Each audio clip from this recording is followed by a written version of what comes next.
Bien, compañeros, compañeras, compañeros, le damos la bienvenida a esta jornada de debate popular, una jornada que se espera que sea provechosa, digamos, porque tiene objetivos, digamos, que necesitamos que sean medibles en el tiempo, necesitamos que tengan cierta perspectiva. El nombre de esta jornada es a 2 años de la revuelta popular, los caminos para la unidad política social de las fuerzas populares.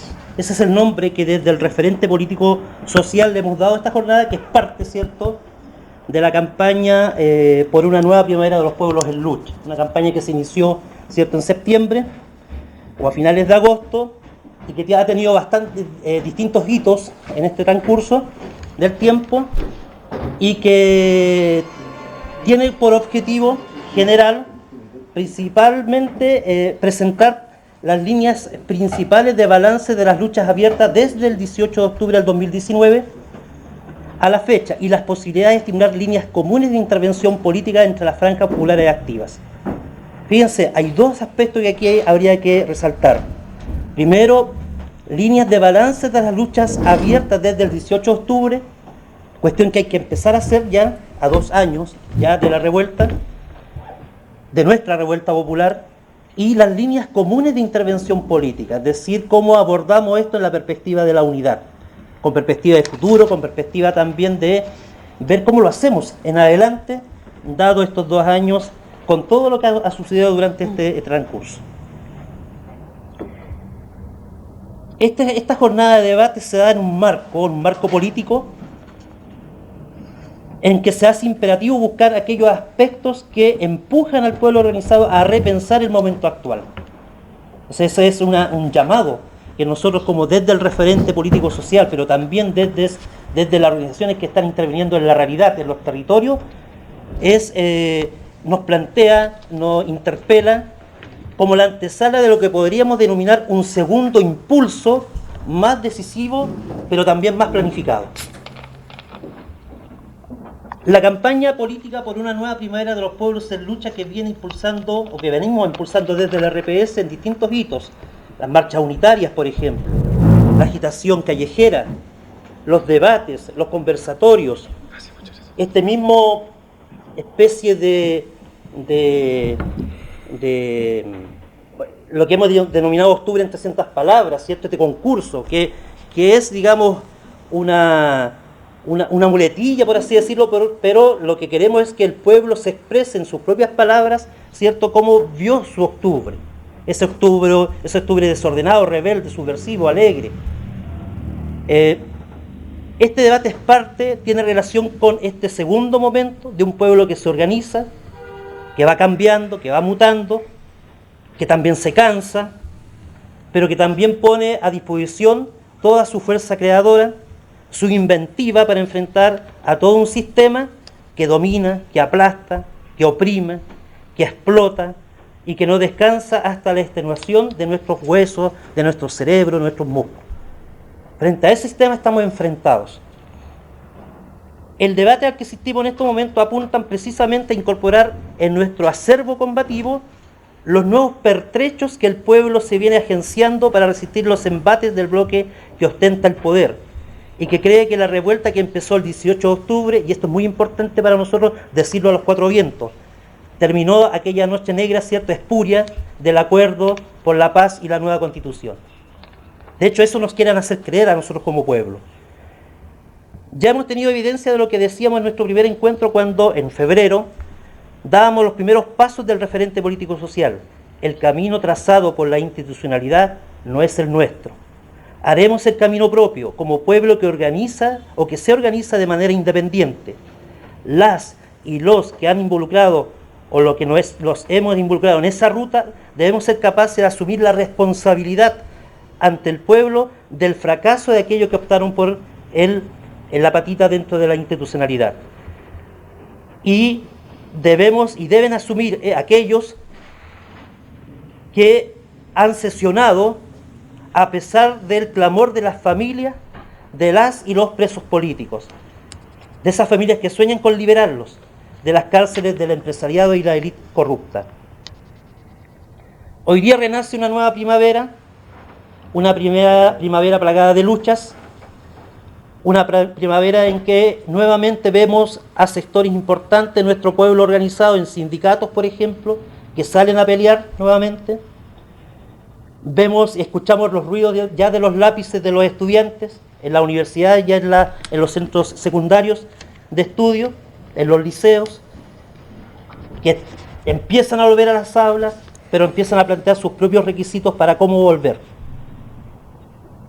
Es decir, plantean sus condiciones frente a las necesidades que todavía no han sido resueltas en educación.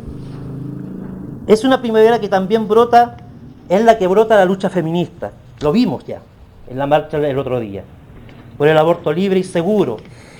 La lucha de las y los pobladores de las miles de campamentos hoy día desperdigados por el territorio, porque esta república y su institucionalidad también ha privatizado todo y ha mercantilizado el techo donde vivir. Nace también una primavera con ternura y solidaridad hacia el pueblo de inmigrantes, a propósito de los vergonzantes hechos, ¿cierto?, de Iquique. Nace también el odio y el repudio hacia el odio fascista y racista de esa turba desclasada, rabiosa, azuzada por el poder y los medios de desinformación, que hacen un festín con las expulsiones de seres humanos, que lo invisibilizan, que le quitan de su condición de ser personas, obligadas a desplazarse debido a la crisis política, socioeconómica provocada por este capitalismo. Es un momento de reagrupar fuerzas organizativas y programáticas, de desatar las problemáticas de cómo el pueblo lo dijimos con fuerza a partir de nuestro octubre del 2019. Hay problemáticas todavía no resueltas, las problemáticas que lo dijimos en miles de marchas, en miles de enfrentamientos, ¿cierto?, con la policía bastarda. Esa problemática no ha sido resuelta. La primavera que nos toca vivir nos incita a no desfallecer y a redoblar todos los esfuerzos necesarios por fortalecernos como pueblo. ¿Es ahora cuándo? Ahora estamos débiles, estamos resistiendo. Ahora tenemos que redoblar los esfuerzos. Es nuestro llamado desde el referente político social. Este debate tiene esa pretensión, es decir, la pretensión de buscar formas, caminos de unidad, caminos de convergencia, proyectar encuentros futuros de modo tal que nos permita justamente enfrentar de mejor manera y de desatar esa problemática aún no resuelta por nuestros pueblos. Este foro panel tiene varios invitados acá presentes, los voy a presentar a continuación, y que también muestra esta diversidad que como pueblo tenemos. Tenemos a la compañera Karen Balmit, de la Organización Colombiana de Refugiados en Chile, OCOR. Tenemos al compañero Diego Villarroel, del Movimiento Solidario Vida Digna, compañero. Tenemos a la compañera Reyen Rossi, de la Asamblea Territorial Villafrey, también integrante del referente político social, que trajo su propia barra. Sí. Tenemos al compañero Nicolás Toro, del Comité de Defensa del Pueblo Hermanos Vergara Toledo. Compañero, bienvenido.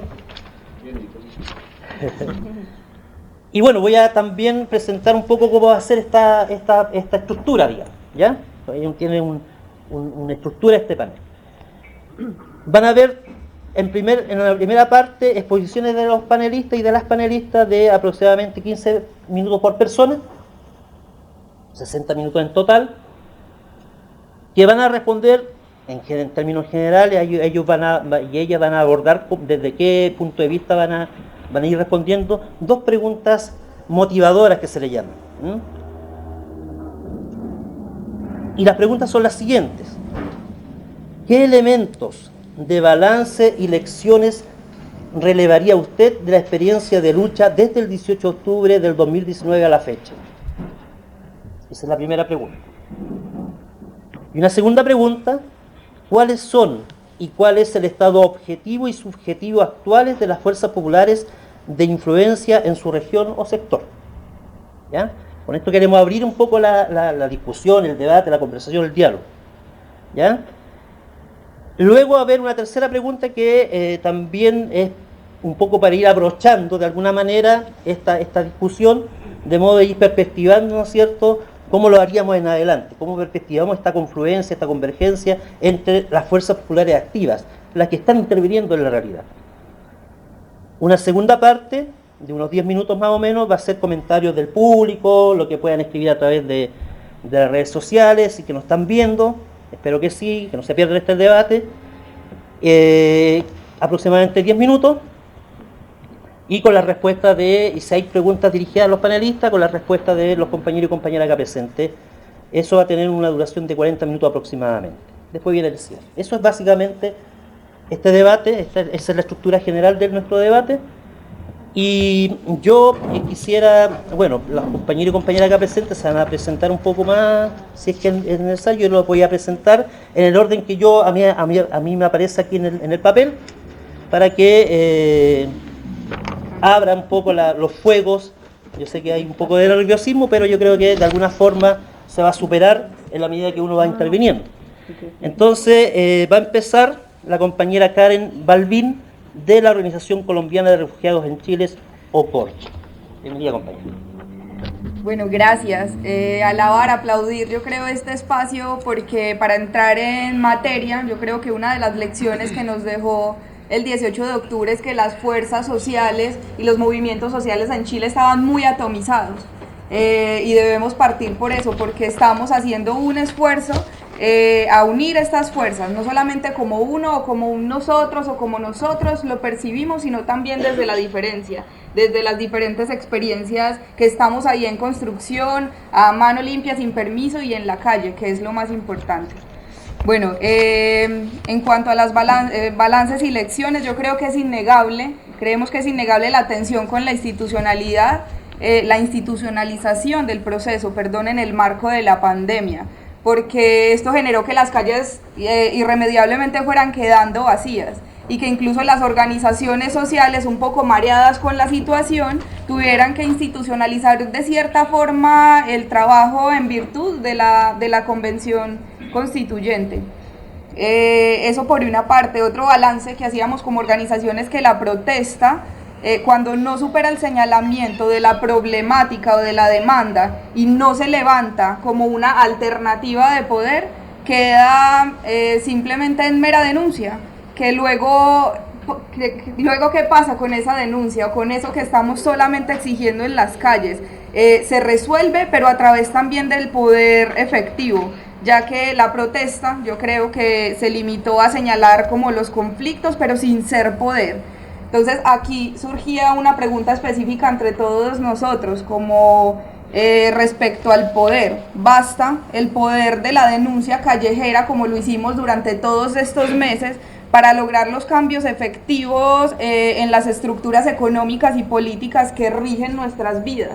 Creo que debemos partir como desde esa premisa, de problematizar un poco eso, porque siento que en las calles nosotras mismas nos preguntábamos, ¿qué pasa? Esto no tiene una dirección, carecemos de un direccionamiento, y ahí nos quedamos quizás un poco mareados, como decimos. En cuanto al estado actual de las fuerzas populares, existen, a nuestro parecer, problema de premisas con quien contesta o aduce o argumenta que la solución viene solamente desde la calle. Yo creo que hay que empezar a partir a problematizar esto, porque la relación ha de tejerse por la institucionalidad política, una vez obviamente nos tomemos el poder por un lado, y por otro con nuestras capacidades para producir materialmente la vida sin depender de la burguesía ni de la institucionalidad política de turno. Estas dos aristas decantan en dos líneas de acción específicas: la disputa del poder institucional, debemos disputárnoslo, y la construcción de poder popular capaz de garantizar la vida material de las comunidades. Creemos como organizaciones que estas dos líneas de acción no pueden y no deben ser dicotómicas, no pueden contradecirse entre sí mismas. Tenemos que empezar a pensarnos en ambas direcciones. No sé si la compañera quiere o los compañeros quieren seguir o seguimos como con el análisis completo. Está dentro de sus 15 minutos, así que ya. dile nomás. Listo, es que eran 3 preguntas ya. Y respecto a las convergencias entre las fuerzas populares, pensábamos que debemos conseguir o generar una ofensiva hacia la toma, consecución de espacios de poder institucional. No sabemos ser poder porque históricamente hemos sido humillados, históricamente hemos sido aplastados, y esto nos genera una problemática, esto nos genera un poco de recelo a la hora de pensarnos quizás el poder. En el proyecto de construirnos el poder, de construir la revolución y la tensión que se genera, debemos pensar quizás en la tensión que se genera y se va a generar con el anarquismo. Pero esto podríamos ancarlo o consensuarlo en la segunda línea de acción, en la cual percibimos la mayor voluntad participativa y esa construcción del poder popular, no necesariamente expresada quizás en la militancia política, sino en la voluntad de organizarse bajo cierta consigna, bajo cierta temática. Ahí conversábamos previamente sobre los avances objetivos y subjetivos.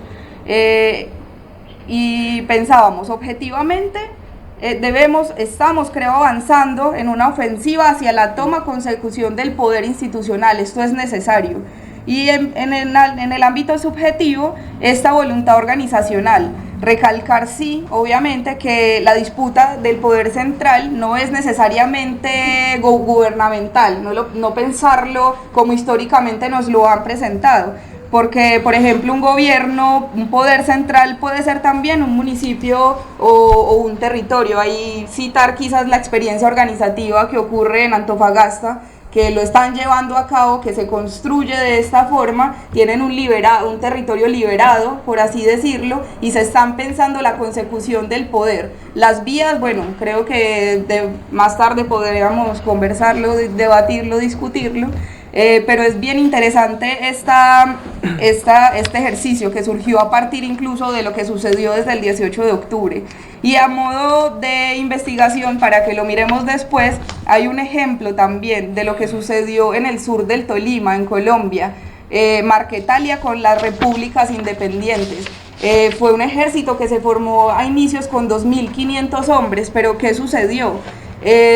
Tenemos que tener cuidado porque si hay primera línea de acción sin segunda, esto se convertiría quizás en un cascarón vacío, y sucede lo contrario, si hay una segunda línea de acción sin primera, sin ese poder, sin recuperar ese poder institucional, nos van a joder como nos está pasando, nos van a matar, nos van a seguir violando, nos van a seguir encarcelando, etcétera. Y fue precisamente lo que pasó en Marquetalia, para que quizás lean, o bueno, seguro también saben un poco más de este tema. Entonces, como conclusión, debemos conformar como una estructura, un partido no legalizado, que permita que aunar muchas sensibilidades ideológicas y personas con una muy buena intuición de clase, no necesariamente con una sobreideologización como quizás vemos en muchos espacios, porque nos estamos olvidando de ese sujeto político revolucionario que paró la revuelta, que sostuvo la revuelta, que sostuvo las calles. Esas personas hoy en día, si vamos quizás a conversar con ellos, como dicen ustedes muy bacán, los chilenos no están ni ahí ya con la cooptación que sucedió por la convención y porque nosotras mismas como referentes, no sé si políticos, activos políticos o personas que nos estamos pensando esto y que seguimos resistiendo en las calles, tampoco hemos sabido construir con ellos y ellas, quienes sostuvieron y quienes entregaron, pusieron su cuerpo, pusieron sus vidas por los pueblos, por todos nosotros. En esa misma línea vale la pena entonces, yo creo que valen la pena estos espacios, la unidad colaborativa más que la unidad orgánica, y quizás nuestra praxis política como organización se ha construido de esa forma, porque no es fácil tampoco como inmigrante organizarte, llegar a un país, incluso refugiados como somos todos los de la organización, primero partiendo porque el gobierno del Estado te pone a firmar un compromiso de no participación netamente en política.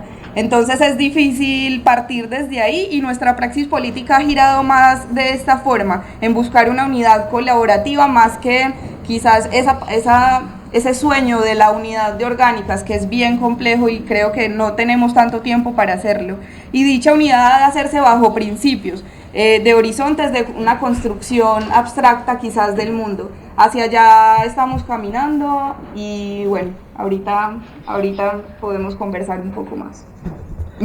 Gracias, compañera. ¿Viste con los 3 puntos? Yo creo que la compañera planteó varios aspectos que van a motivar justamente el debate.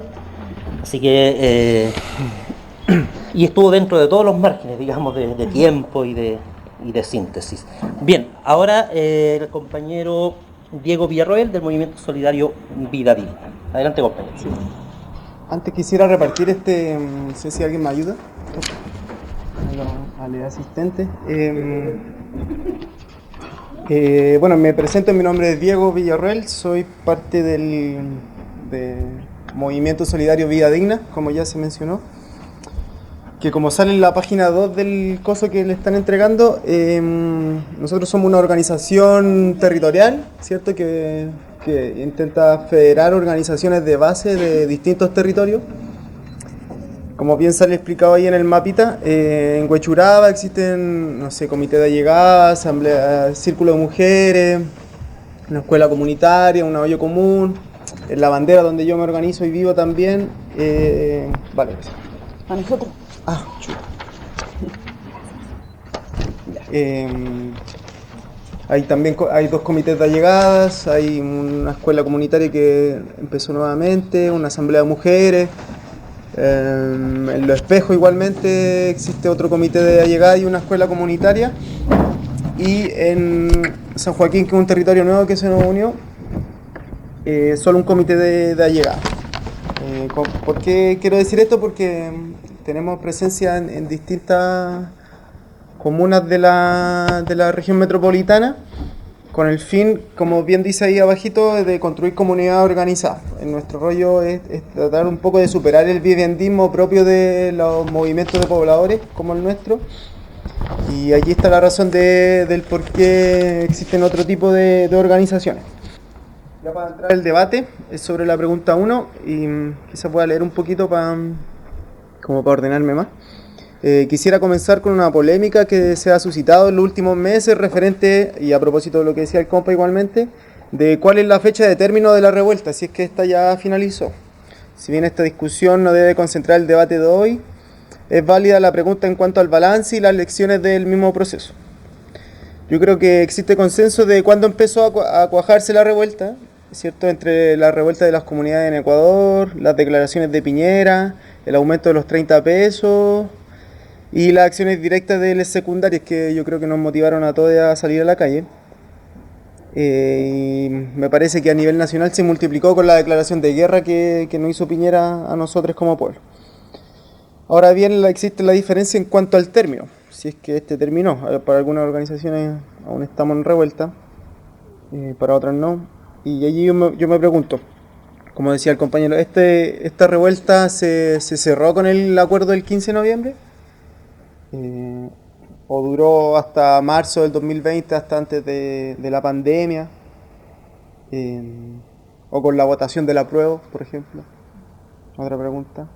¿O con la debacle de la lista del pueblo? Puede ser también otro tipo de respuesta. Con el Cueva, Encalado y todos esos cagüines que quizás a muchos nos desmotivaron un poco. Sabían, todos teníamos claro qué es lo que iba a suceder. Yo creo que igual fue como un golpe, digamos, para muchos de nosotros. Y más allá de responder esta pregunta, me parece que, porque claro, no es como el objetivo del debate, sí, me gustaría a partir de esto sacar un poco de balance y de lecciones del mismo proceso. En primer lugar, quizá un balance más crítico, de mencionar de que como movimiento popular no estábamos bien parados, eso yo creo que es evidente. No supimos anticipar que venía la revuelta, tampoco estábamos preparados para la masividad de la protesta, estábamos todos acostumbrados a las protestas estudiantiles, la del NOMA AFP, las feministas, las medioambientales, pero algo masivo, yo creo que no. También teníamos poca o nula unidad en la acción. En el gremio de pobladores, por ejemplo, nunca pudimos enganchar bien con los otros monos, o sea, con los otros compañeros, compañeras, porque teníamos como diferencias quizás más estratégicas. También no existía como un contrapoder más callejero y a nivel de comunicacional al bloque dominante que pudiese inclinar toda esa fuerza, todo ese estallido que sucedió a favor de nuestros pueblos y para luchar contra la precarización de nuestras vidas. La segunda reflexión respecto al balance guarda relación con la visión que teníamos como organización de lo que estaba sucediendo. Y allí, respecto al carácter de la revuelta, creíamos y creemos todavía que este obedece, ¿cierto?, a una impugnación al orden, como se mencionó mucho al comienzo de la revuelta, y que su fuerza reflejaría más bien un cambio de ciclo político más que uno de periodo, porque como lo vemos actualmente, y de la mano del Frente Amplio se está restituyendo este orden. A su vez, veíamos como desafío y creíamos y aún seguimos creyendo que el estallido era o es aún una oportunidad para fortalecer la musculatura del movimiento popular, lo que ocurrió por un lado, pero poco, y más bien se expresó en el desinfle de varias iniciativas novedosas y emergentes de aquellos tiempos, como muchas asambleas territoriales, no quiero decir ninguna de acá, por supuesto, sin duda que eso no es así, que caminaron hacia a la vía institucional. Pues ahí vemos muchas que se desinflaron a propósito de lo mismo, no sé. Tengo compañeros en algunas asambleas allá de la Florida que les sucedió. El tercer aspecto de esta primera pregunta, ¿cierto?, tiene que ver con los alcances. Y también me pregunto cuánto ha cambiado nuestra realidad, si aumentó la precarización de los sectores populares, si mejoró nuestra situación objetiva como pueblo, o si la miseria está más cruda que antes. A lo que voy con estas preguntas es sacar en limpio este balance. No hemos obtenido ganadas en lo concreto que mejoren la situación precaria en la que nos encontramos. Vale decir, aún no se consiguen derechos sociales y más dignidad. Por tanto, los alcances, a mi parecer y a nuestro parecer en verdad como organización, son más bien de carácter cultural, ¿cierto? Un cambio quizás de paradigma de cómo ven las cosas, que se enmarcan bajo la consigna de Chile despertó, la bandera negra, lo de los pacos, la desconfianza de los políticos, quizás los ideales asamblearios, la primera línea, pero que se entiende que lo cultural, si no se traduce en ganadas concretas, el próximo estallido, aunque ya nadie lo sabe, porque como una vez dijo parece que el Víctor dijo una vez eso, como que el periodo está tan brígido que ya nadie lo puede leer, entonces nadie sabe si va a llegar en 30 años más el siguiente estallido, pero igual se ve como medio complejo el escenario. Sobre la segunda pregunta, del estado objetivo y subjetivo de las fuerzas populares, primero quizás decir el propio de vida digna, que yo lo separo en dos. Por un lado, el estado objetivo en términos de crecimiento y cualificación de nuevas organizaciones que se nos unieron, que están resolviendo las necesidades más concretas de los vecinos, es decir, una olla común y las escuelas comunitarias de los distintos territorios. También un nuevo territorio se nos unió, se nos federó más bien, que el de San Joaquín. Y también hemos crecido como a nivel de profundidad política, porque por primera vez luego de 12 años tenemos ejes programáticos. Ahora bien, igual tenemos una crisis de motivación, quizá una crisis moral y que yo creo que se traduce un poco con la debilidad que tenemos los movimientos sociales de pasar de lo social a lo político. Y con esto me voy a explicar. Me voy a explicar con lo que estoy diciendo. Las vecinas de uno de nuestros comités de allegadas, que es el Quiero Mi Casa, están full motivadas con resolver todos los aspectos burocráticos que tienen que ver con el inicio de la obra. Nosotros ya nos adjudicamos el subsidio con el Ministerio de Vivienda. Ya estamos como en la etapa de fundación del proyecto, del terreno, así ya tiene un hoyo tremendo, llegó la pluma al terreno, etcétera. También están motivados con reunirse con el alcalde para resolver todos los asuntos burocráticos. Y a su vez están muy motivadas igualmente con la posibilidad concreta de generar una movilización para restablecer la mesa de negociación con el jefe de gabinete del Ministerio de Vivienda, que se perdió, ya perdimos esa mesa. Ahora bien, cuando hay que discutir sobre coyuntura, cuando hay que conversar sobre cómo conmemoramos el 18 de octubre, cuando hay que convocar a una movilización quizá en favor o en contra de del fascismo, ¿no? No sé, el fascismo a propósito de lo que pasó, ¿cierto?, el fin de semana. Las vecinas como que no llegan mucho. Incluso en el mismo estallido nos encontramos sin las vecinas de los comités. Entonces como que igual es como un balance, o sea, más que un balance, un estado del arte, digamos, de cómo está nuestra organización, y en ese sentido quisiera afirmar que existen condiciones sociales, materiales, y que imposibilitan el protagonismo popular o que le ponen más trabas, ¿cierto? El protagonismo popular de nuestras bases. Por eso voy con los comités de llegada. Nosotros trabajamos con vecinas, no con vecinas, digamos, que son convencidas, muchas de ellas son evangélicas, no sé, tenían miedo que saliera Jadwe porque quizás le iban a cerrar su microemprendimiento, como que de ese nivel de quizás de conciencia política estamos hablando cuando me refiero con vecinas, ¿no? Por lo mismo se vuelve como muy difícil construir o promover el protagonismo, aún más cuando la pandemia nos ha debilitado tanto. A su vez también la presidencialidad ha sido un poco traumática, como que ha costado harto. Eso por un lado, como con nuestra fuerza. Respecto a las fuerzas populares, ¿me paseo? ¿Estoy bien? Vamos a ver el tiro, pero avancen. Ya. Respecto a las fuerzas populares de carácter autónomo, como las que nos encontramos acá, 5 minutos te quedan. Ya. Me parece que, claro, autónomo me refiero como al proceso de la elección y todo eso. Como Vida Digna nosotros no estamos ni ahí con caminar en ese proceso. Yo siento que nos encontramos recién en una fase de rearme y poniéndole bueno en reconstruir este tejido social que se perdió luego de 30 años, quizás como la etapa más fértil para eso. No obstante, igual me parece que seguimos utilizando las mismas consignas previas al 18 de octubre, como muchos compañeros con esta consigna clásica del yo no voto, me organizo, cuando la gente lo único que quería era votar, como que igual era complicado, y una vez uno decía, pucha, los compañeros siguen usando el mismo discurso y también con los mismos métodos de trabajo.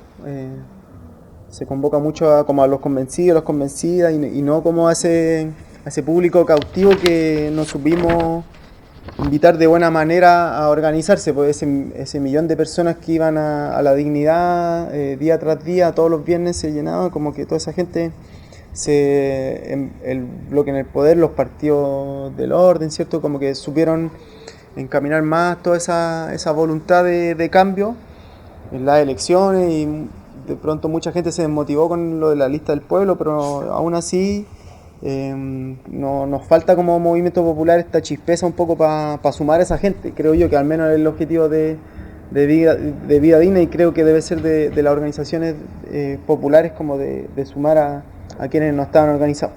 Respecto a la pregunta 3, creemos que debemos tener en consideración que este escenario político y la oportunidad que nos plantea exige una readecuación del repertorio organizativo que estábamos desplegando antes y durante la revuelta. Si nuestro objetivo es crear, fortalecer y multiplicar la organización comunitaria en nuestros territorios, debemos mejorar nuestro despliegue, ¿cierto? Como aumentar esta chispeza, la astucia, quizás como las buenas lecturas, ¿cierto? Ser asertivo para luchar contra esta precarización de la vida. A este respecto, y como para dar cuenta de eso, nosotros como organización nos juntamos en julio de este año.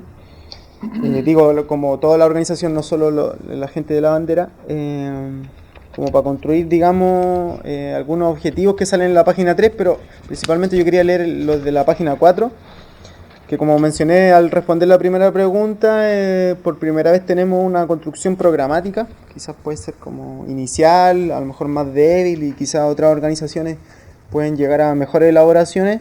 Para nosotros igual nos deja como contentos. Y quisiera mencionarla en favor de quizás proponer líneas de trabajo, o al menos perspectivas programáticas que permitan la convergencia entre las fuerzas populares más activas. Y estas son 3, como sale ahí: un modelo de gestión comunitaria de los derechos sociales, que significa que en este proceso constituyente las organizaciones debemos gestionar comunitariamente los derechos sociales que por más de 30 años han sido negados para los pueblos. Si bien queremos impulsar la universalidad, creemos necesario y que no basta con eso, porque quien debe resolver sus propias necesidades somos las comunidades organizadas autogestivamente, y allí como un poco de polémica arrancándole al Estado mediante la acción directa financiamiento. Ahí no nos perdemos mucho. Como ustedes saben, nosotros tenemos comités de llegado y la lucha principalmente es contra el Estado por subsidio. O sea, la gente no se organiza, sino es por resolver su necesidad, pero creemos que si las organizaciones comunitariamente resolvemos las necesidades, podemos tratar un poco de estar a medio camino dentro de esta autonomía intransigente por un lado, y por otro lado esta correcta transmisión incluso con respecto al Estado y eso. El segundo eje programático son los derechos sociales universales y fin al Estado subsidiario, que creemos que para garantizar los derechos sociales es necesario poner fin al Estado subsidiario, y que focaliza las ayudas sociales solo a quienes califican según los criterios que ellos definen, medidos por el Registro Social de Hogares. En este sentido, bueno, consideramos que todos los derechos deben estar garantizados, es decir, exigimos para todos todo. Y el tercer eje programático es la participación política vinculante, y allí nos referimos un poco no como a seguir los cauces institucionales que las municipalidades o los gobiernos locales establecen y definen como los necesarios para vincularse con las comunidades, sino que construir propuestas desde la presión callejera y desde las organizaciones desde abajo, ¿cierto? Generando y creando conflictos locales donde no lo hay. Eso, y ya para finalizar, como organización hemos estado en un proceso desde marzo a la fecha, y ya al fin con la conmemoración de 2 años del estallido de la revuelta, vamos a lanzar una campaña similar a la de ustedes. Primera vez que lo decimos en público. Se llama la primicia. Campaña de lucha por la vida digna, similar a, como les decía, a la de ustedes, tratando de igual imitar un poco lo que pasó con la otra campaña allá en México, la campaña de lucha por vida digna en Brasil, un poco que quizás va a ser como una herramienta que aún no echamos a andar, como bien les decía, pero que intenta hacer política de otra manera, ¿cierto? Desde abajo, no enfocando nuestras fuerzas a las elecciones, sino que más bien en crear, como esta frase que se escuchó mucho a propósito de la batalla de Chile, crear, fortalecer y multiplicar. Eso es como nuestro rollo, crear, fortalecer, multiplicar las organizaciones de base, crecer con nuestra fuerza propia y desarrollarnos como organización. Muchas gracias. Gracias, compañero. Ahí estuvo la intervención del compañero Diego del Movimiento Solidario Vía Digna. Ahora corresponde a la compañera Rayen Rossi de la Asamblea Territorial Villafrey e integrante del RPS. Adelante, compañero. Gracias, Reinaldo. Me voy a unir a la revuelta interna del panel que respondió las 3 preguntas al tiro, así que, bueno, primero agradecerles a todas y a todos el estar aquí hoy día en esta retoma de la presencialidad que es tan importante, que la estábamos esperando con tantas ganas, y también saludar a los compañeros y compañeras que están conectados hoy día. Bueno, yo soy Rayen, soy de la Asamblea Territorial Villafrey, y lo repito porque es un poco desde ahí donde hago la lectura o las ideas que hoy día les voy a compartir. Voy a hacer un poco una historización, no para contarles una revuelta que todos vivimos, sino más bien para ir sacando ciertos elementos de aprendizaje que tenemos del proceso, y también ver dónde, bueno, aprendizajes buenos y malos, digamos. Lo primero es partir diciendo que si bien habían malestares que se estaban expresando a propósito de la colusión, de los abusos, de la corrupción, de que había una deslegitimación de la clase política, y que por lo demás también por el movimiento social había movilizaciones importantes, recordemos el No Más FP, otras marchas, huelgas laborales. La revuelta resulta inesperada para todos, para el poder, para nosotros, y la revuelta viene un poco a disputar esta idea de un sector de la izquierda que nos decía que el pueblo chileno era difícil que se manifestara por fuera de la institucionalidad, y por tanto las apuestas políticas tenían que ir por ese lado, ¿no? Y viene la revuelta y nos muestra una tremenda capacidad del pueblo de rebelarse, de una radicalidad absoluta en el discurso y en la práctica del pueblo, y también una capacidad de organizarse, aunque de forma espontánea, súper potente, ¿no? esta idea de hacerse pueblo con mayúscula que encarna la revuelta. Y desde el poder, bueno, se intenta aplacar esta revuelta por varias formas. Primero, la repre, que todos la vivimos, una represión brutal, con los pacos y los milicos en la calle, muertes, tortura, mutilaciones, abusos sexuales a compañeras y compañeras. Pero esta represión brutal no logra lo que se esperaba, me imagino, desde el poder, sino más bien todo lo contrario. Lo que hace esta represión es aumentar el espíritu combativo de nuestro pueblo e imprimir uno de los elementos que resulta central igual en toda la revuelta, que es este espíritu antiyuta, ¿no? Como el ACAB, el 1312, rayado en todas las paredes de nuestro país. Y es esta represión, junto con las demandas que empiezan a salir del movimiento popular, las que van generando la necesidad de la organización territorial, en lo que primero fueron las asambleas y los cabildos, recordemos, que tenían una participación súper transversal en lo etario, con distintas experiencias políticas, de corte territorial y comunitario. Son procesos locales con miradas globales. Y lo que emerge de estos espacios, en primera instancia, es la demanda del fin del mercado como el espacio de regulación de todos nuestros derechos. De la salud, de la educación, está la demanda por el agua, el fin del extractivismo, la previsión social. En ese sentido, lo que se pone ahí como demanda es el fin del neoliberalismo y con el concepto de dignidad asociado a todos estos derechos. También aparece con mucha fuerza la idea de asamblea constituyente, recuerdo yo, en estas primeras discusiones, pero una asamblea constituyente que no era en ningún caso esta tercera cámara que hoy día termina constituyéndose, sino más bien un espacio que lograra hacer un poco de correa de transmisión de las necesidades sentidas del pueblo, ¿no? Donde se expresaran ahí, donde pudiéramos tomar el control de nuestro destino. Las otras dos medidas que vienen desde el poder remiten harto a lo de pan y circo, ¿no? La primera es las medidas de corte económica, donde hay un montón de bonos y la condonación de las deudas, que no logran disminuir el impulso de la revuelta. Aparece la consigna, no son 30 pesos, son 30 años, y no solo 30 años, sino que recordemos los valiosos aportes de la dictadura en la estructura de este modelo. Y después aparece la salida institucional, y una salida institucional que se da en el marco de que no había un actor político legítimo con el cual dialogar.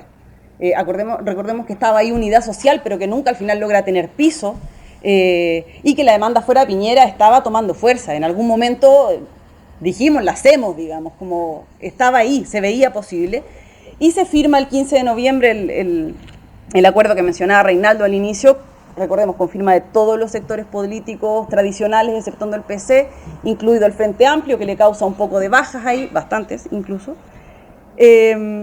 Y si bien en un primer momento esta salida no logra la adhesión del movimiento popular, recordando un poco esta idea de la cocina a espaldas del pueblo, sí ya empieza a mermar un poco la participación en los espacios territoriales. Sin embargo, ahí aparecen las tesis, y con lo que quiero relevar la tremenda importancia del movimiento feminista, de lo antipatriarcal en la revuelta, y también la hermosa celebración del Año Nuevo en revuelta, que dan cuenta un poco de que esa energía popular seguía ahí, y estaba. Y llega el verano y se produce un poco de repliegue, había mucho cansancio, pero hubo un momento ahí de articulación de las fuerzas que estaban, de las asambleas. Recordemos ese tremendo encuentro de asambleas que hubo. Hubo también encuentros de cordones, de bloques, en fin. Empezó a haber una articulación potente, ¿no? Quizás no había tanto hacia afuera, pero por dentro habían cosas que estaban cuajando, esperando este marzo que venía, ¿ya? Recordemos que en marzo era la fecha cuando iban a pasar cosas. Por lo demás, y que no se me olvide, también estaban todas las organizaciones de corte sectorial, que yo creo que, o sea, como hablo de los ambientalistas, de las organizaciones feministas, de las organizaciones de economía popular, que también tienen una relevancia súper importante para pensar hoy día. Yo lo que estoy tratando de hacer un poco es recordar qué es lo que tenemos que agarrar un poco para poder avanzar. Bueno, y también estuvo ahí también el apoyo masivo a la lucha del pueblo mapuche, a los pueblos indígenas en general, pero la transversalidad del apoyo y la legitimación de la demanda creo que fue uno de los elementos importantes también.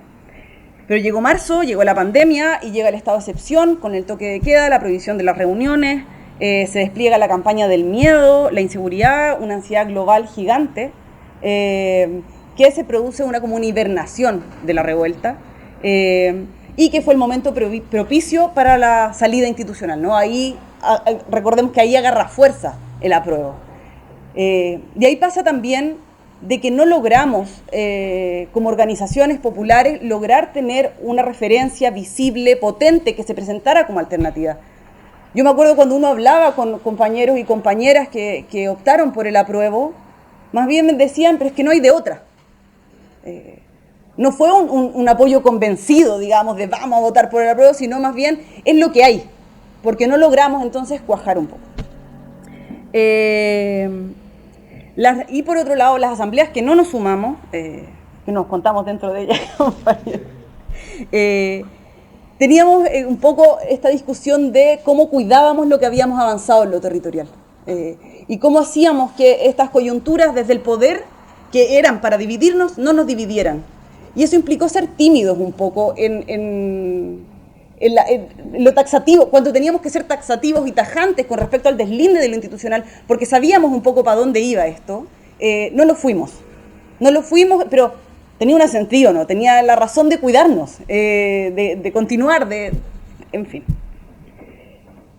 Y lo que pasa ahí es que lo territorial se mantiene en ollas comunes, en acopios, la solidaridad dentro de lo posible con las presos y los presos políticos, pero con una participación muy disminuida y con el cansancio de la virtualidad que nos agotó a todos, ¿no? Y el avance era lento y discontinuo.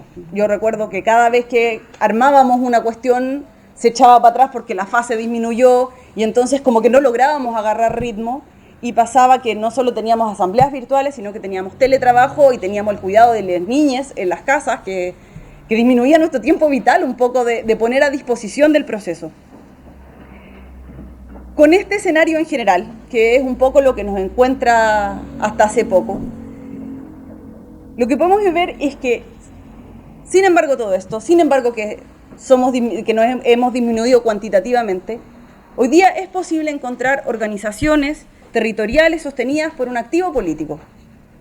Somos menos, pero ahí vamos, y vamos con ganas, digamos, por lo menos nosotros y mi querida asamblea aquí presente, en las que nos queda la memoria de otras formas de habitar el espacio y relacionarse con quienes compartimos la cotidianidad. Yo creo que eso es súper importante. Yo creo que ahí un poco el aprendizaje del feminismo, que esta forma de entender el espacio de lo que antes era privado, ahora como un espacio político en disputa. Y no solo me repito a las asambleas territoriales, sino que cuando uno empieza a mirar y empieza a conversar, se encuentra con un montón de huertos comunitarios, ollas comunes, escuelas populares que han seguido trabajando en todo este tiempo. Y también queda toda la articulación de los sectores que ya mencionaba, los ambientalistas, las feministas, los cooperativistas, que han logrado posicionarse y validarse como actores y actoras fundamentales en pensar la construcción del movimiento popular. Desde ahí que se vuelve importante encontrarnos con las vueltas que han dado otros en los espacios territoriales para ver cómo le hacemos en este momento, ¿no? De ahí también la decisión de nuestra asamblea de sumarse al RPS, en el entendido de lo que en primer momento teníamos como intuiciones con respecto a la salida institucional, emergidas desde el poder.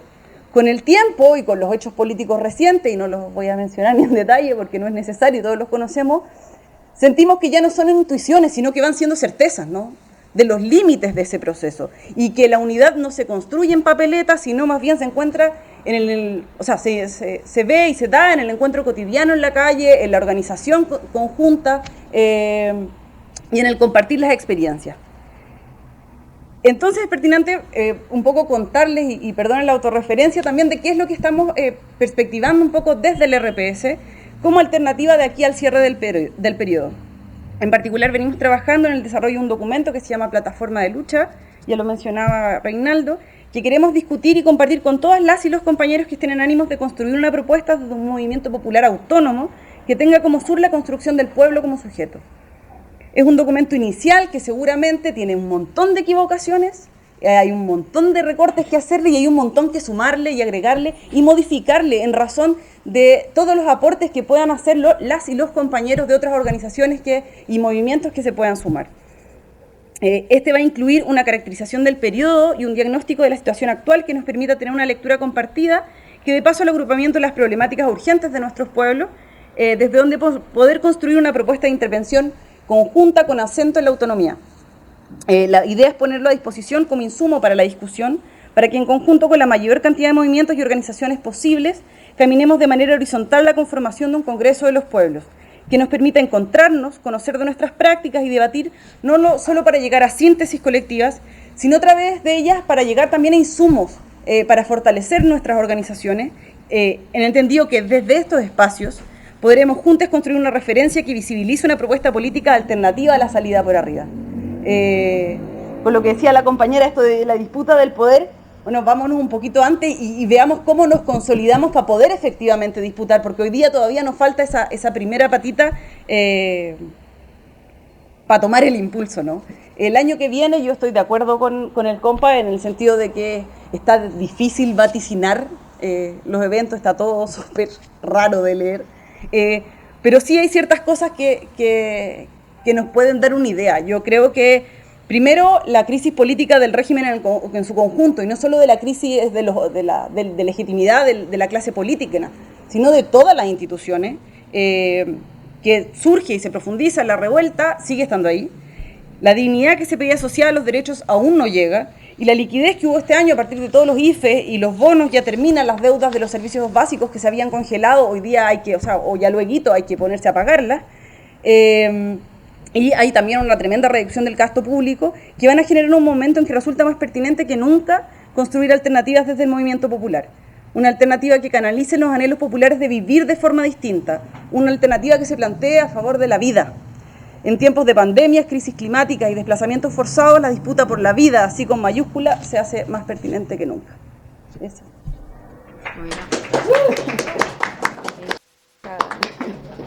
Bien,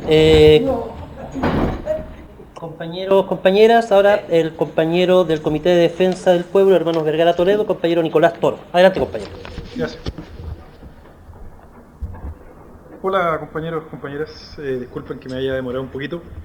Yo soy abogado del Comité de Defensa del Pueblo, hermanos Vergara Toledo, y también de otras organizaciones de carácter antirrepresiva que a la larga trabajan en la línea de la defensa de prisioneros y prisioneras políticas en este país, no solamente en este contexto, sino antes, y en la lucha antirrepresiva en general, que siempre ha sido una necesidad de este pueblo insurgente.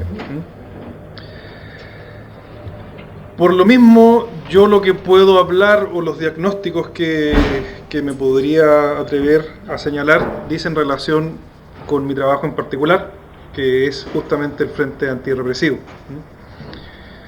Y una de las conclusiones que por lo menos a nivel de diagnóstico uno puede dar en relación a la lucha frontal que se vive en Chile, en distintos territorios, en el sur, con el pueblo mapuche, acá, es que hoy día estamos enfrentados contra un viejo Estado contrainsurgente que durante muchos años ha macerado distintos instrumentos para intentar aplacar a los movimientos populares y a todos y a todas aquellas quienes se rebelan justamente contra este sistema de dominación y de hambre. Este es un Estado contrainsurgente que increíblemente todas las personas que han estado en los gobiernos, y uno puede revisar en un análisis muy básico, normativo, han aplicado estas normas, independiente de los colores de las personas que han estado arriba, y las han aplicado en contra del movimiento popular durante todo el siglo XX. Para dar un par de ejemplos con esto, me gustaría nombrar ciertas normas que además dicen relación con ciertas consignas que creo que son relevantes hoy día para la lucha antirrepresiva. Hoy día tenemos, por ejemplo, la vigencia de la Ley de Seguridad del Estado. Esta es una ley que viene del año 58, después de una rebelión muy importante en el año 57 que se produce cuando estaba Ibáñez. También se originó como a raíz de comparándolo con la revuelta por el transporte, y dio origen a una salida de los milicos a la calle, de un estado de sitio y la masacre de varias personas. De ahí surge esta ley, la Ley de Seguridad del Estado. Y la Ley de Seguridad del Estado se ha ido aplicando indistintamente por todos los gobiernos posteriores a Ibáñez, ¿no? Es una ley que evidentemente también se aplicó en la dictadura, pero que también se aplicó, entre comillas, en democracia, ¿no? Es una ley que, por ejemplo, se empezó a aplicar ante las primeras rebeliones que se dan de carácter más rupturista del pueblo mapuche a finales de los años 90. En particular fue el gobierno Frey el que la aplicó.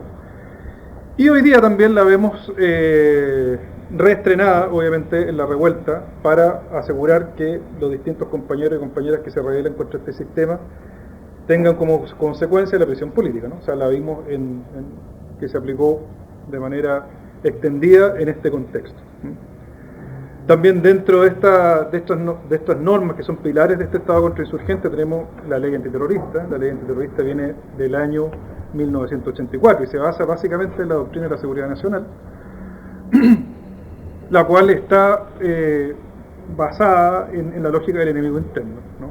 Y lo que busca principalmente, a diferencia de la ley de seguridad del Estado, que más habla de esta insurgencia social más amplia, es luchar contra grupos políticos militares que cuestionan al sistema a través de las armas o a través de la acción rupturista. Esta ley, por ejemplo, que viene del año 84, sigue vigente en Chile, ¿no? Es una ley que se aplicó extendidamente también en el contexto de los años 90. En los años 90 muchas condenas surgieron para las personas que fueron parte de la Coordinadora Subversiva por la Patria Popular. Se aplicó de manera indistinta. Actualmente incluso hay un preso político que estuvo en huelga de hambre hace poco, que es Juan Flores, que fue la última persona que se le aplicó esta ley hace no muchos años atrás, ¿no? Entonces una ley que, a pesar de que existen pocas condenas en el último tiempo, es una ley que sigue vigente.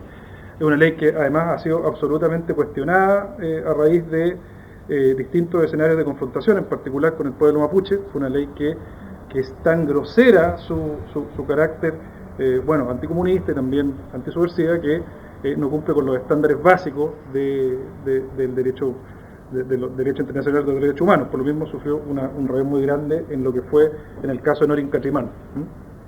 A pesar de eso, sigue vigente, ¿no? Y además tenemos dentro de este Estado contrainsurgente un pilar, creo que es el pilar más relevante y que a su vez tiene a la mayor cantidad de prisioneros y prisioneras políticas presas hoy día, que es la ley de control de armas. Curiosamente, y por eso digo que este Estado se ha ido macerando con los distintos gobiernos que han ido perfeccionando estas leyes. Curiosamente, esta ley viene del año 72, viene del gobierno de la Unidad Popular, y en particular en momentos en donde la lucha de clase y la lucha de línea dentro del gobierno de la Unidad Popular, eso es lo que pienso yo por lo menos, ya empieza a ceder a esta posición más reformista, liderada por el Partido Comunista en particular, y otros más que buscan tratar de, entre comillas, apaciguar tanto a los extremos de derecha e izquierda. ¿En qué derivó eso? En particular, en que se le aplicó esta ley de control de armas durante el gobierno de la Unidad Popular a los sectores más radicales, al final. Uno puede ver los efectos de esta ley, por ejemplo, en el caso... gracias, compañero. En el caso de la Carta de los Corredores Industriales. Ahí está graficado un poco lo que ya empieza a hacer esa ley al final de la Unidad Popular.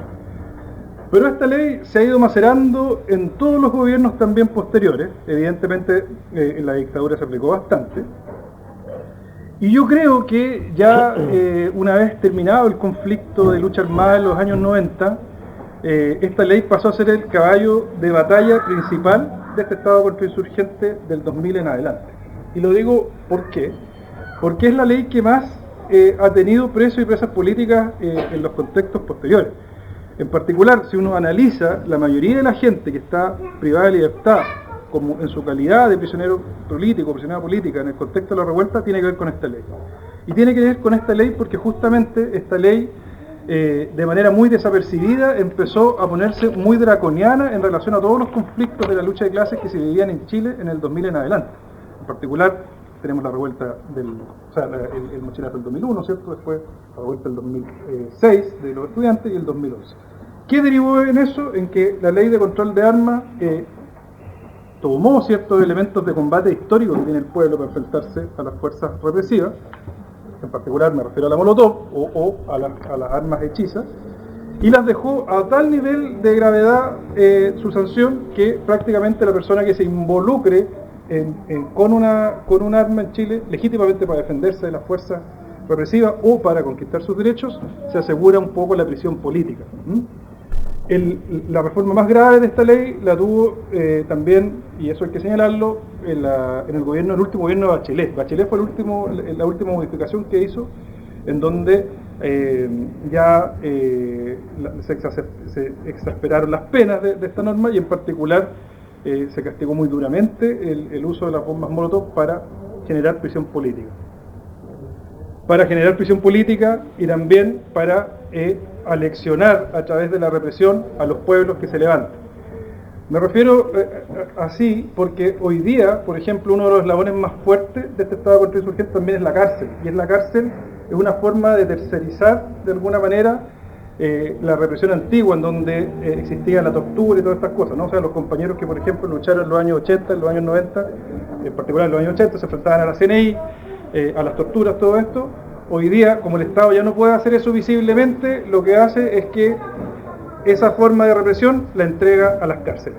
Es decir, las personas que caen en las cárceles hoy día, el Estado sabe que en el fondo, y las clases dominantes, que esas personas en algún momento pueden sufrir algún grado de tortura y algún grado de vulneración de sus derechos básicos y fundamentales.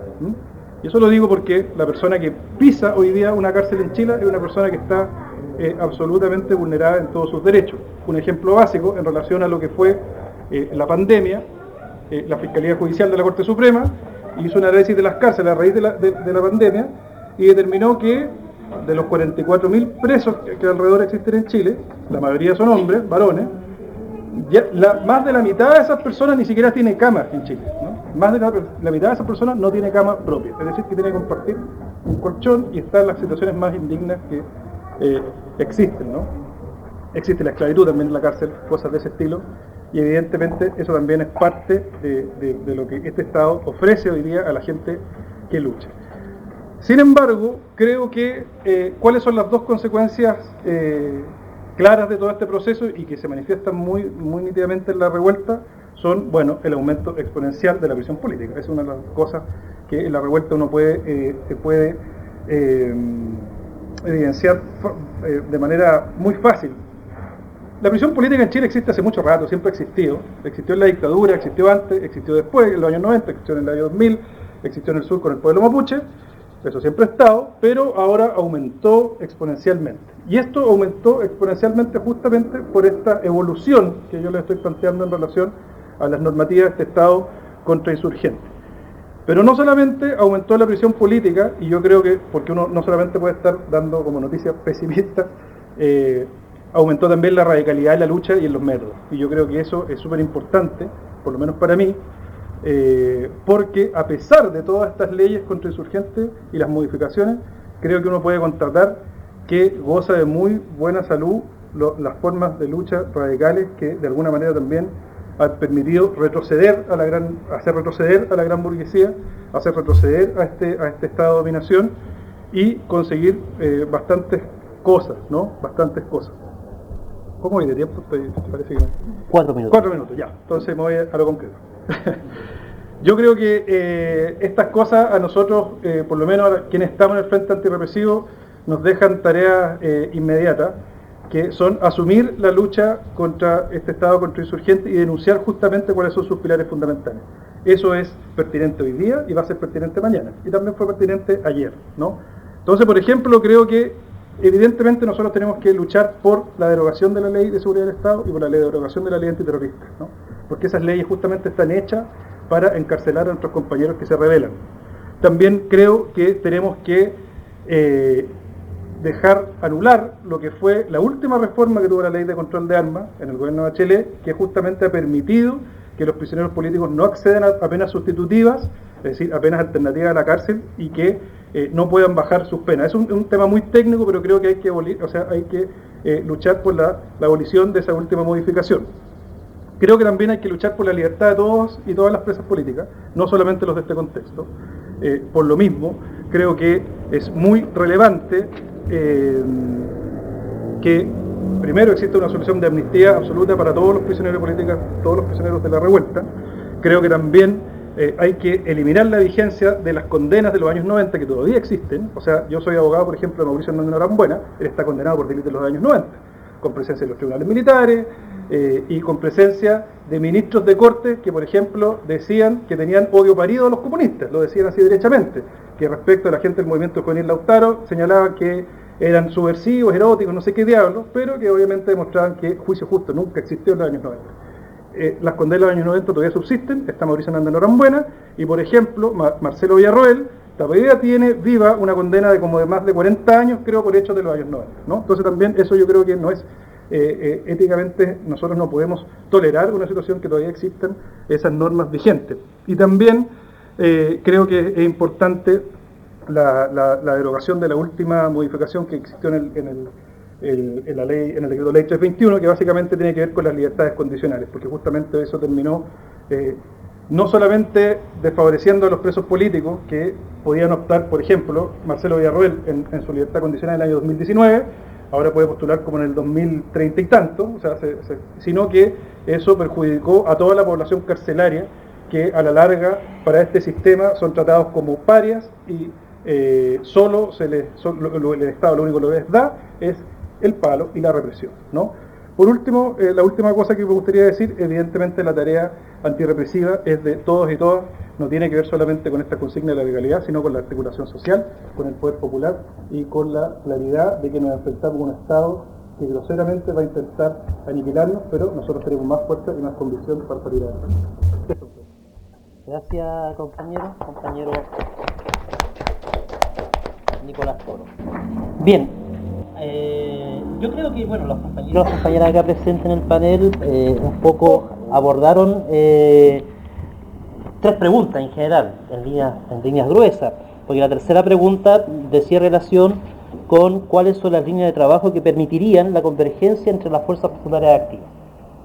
¿Qué es lo que viene ahora? No sé.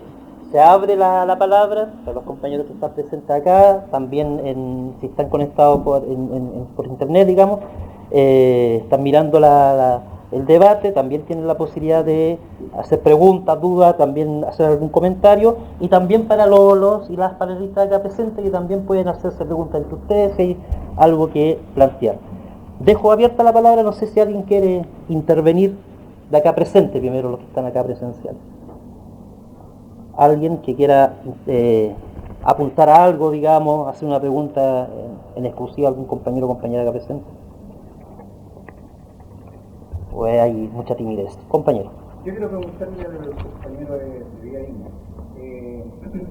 Bueno, todos sabemos y vivimos el 18, ¿cierto?, de ahí en adelante, y también lo vimos pre-18. Y me llamó la atención algo que tú dijiste, como que las organizaciones no estábamos preparadas. Y en efecto, encuentro mucha razón, porque al igual que los partidos políticos que jamás se lo esperaron, las organizaciones no tuvieron la claridad para sumarse al movimiento y adoptar no solamente su bandera de lucha, sino que sumar las otras banderas de lucha, porque para los que salimos a la calle, ¿cierto?, nos dimos cuenta, por ejemplo, en mi caso, que mi necesidad era la necesidad tuya, compañero, la necesidad tuya, y la tomé como tal. Pero las organizaciones siguieron, en este caso, en sus propias parcelas, ¿cierto?, luchando por su propia necesidad, y justamente eso fue lo que debilitó el movimiento, porque finalmente no logramos nunca engranar toda esta diversa lucha que se dio en la calle.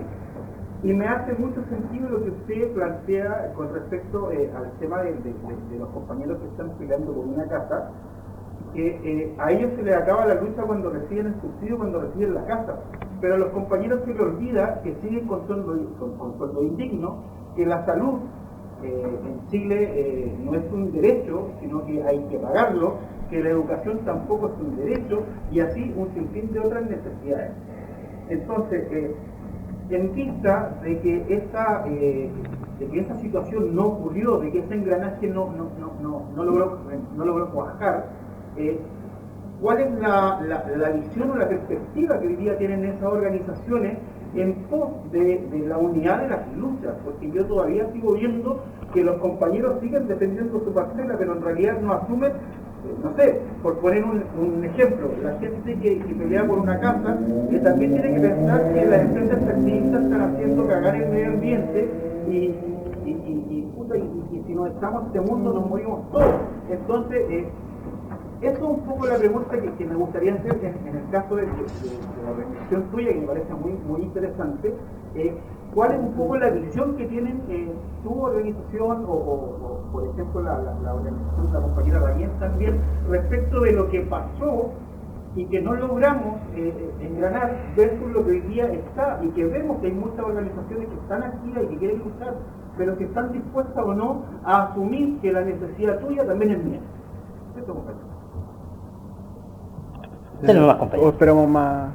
No, empecemos para que ya. vayamos. Bueno, gracias por la pregunta. Claro, yo me refería a ese punto específicamente y aquí quisiera también ejemplificar.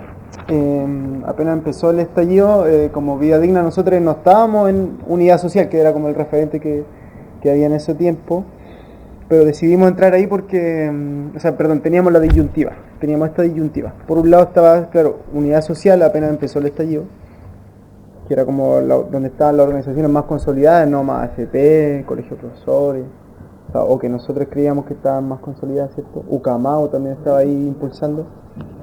Y por otro lado se empezó a levantar en zona sur un referente nuevo, emergente, al calor del estallido, con organizaciones nuevas, ¿cierto? Que aún no estaban ni consolidadas siquiera. Se llama Coordinación Zona Sur.